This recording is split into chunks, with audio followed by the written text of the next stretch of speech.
बम जी, मैं चाहूँगी कि ज़रा समझाई कि है क्या ये एमकैट। मैं ये भी पढ़ रही थी कि PIN, SCADA, internet of things, इसका खेत में पानी से क्या संबंध है, ये कैसी तकनीक काम करेगी? जी, आपका जो प्रश्न है बहुत ही अच्छा है। हम देख रहे हैं कि हर एक क्षेत्र में हमारे यहाँ तकनीक का इस्तेमाल किया जा रहा है और बाकी जो हमारे पड़ोसी देश हैं और जो डेवलप्ड कंट्रीज़ हैं उसमें भी टेक्नोलॉजी पर फोकस बहुत ज़्यादा है।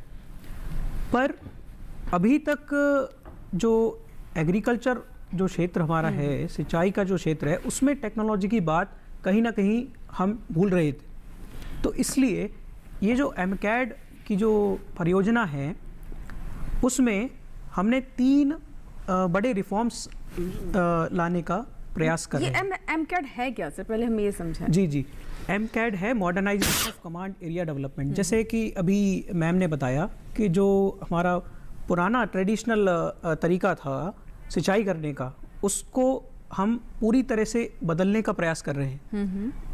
और ये प्रयास जो है 3 रिफॉर्म्स पर बेस्ड होगा। पहला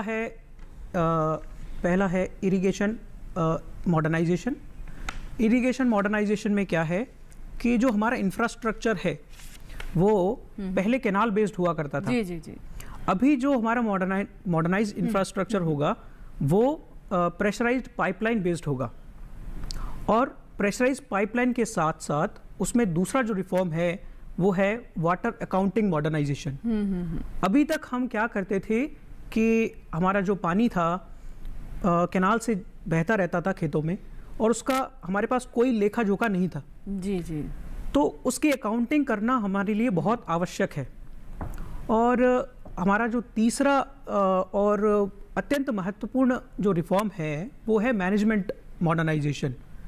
अभी तक जो मैनेजमेंट हुआ करता था वो हमारे सरकार के पास हुआ करता था, परंतु जो पानी है वो एक कॉमन गुड है, वो फार्मर्स का हक है। तो उसका जो मैनेजमेंट है वो फार्मर्स के हाथ में ही होना चाहिए। तो ये सरकार की एक सोच है। इन 3 रिफॉर्म्स को लेते हुए ये परियोजना का प्रारूप तैयार किया गया है। जी।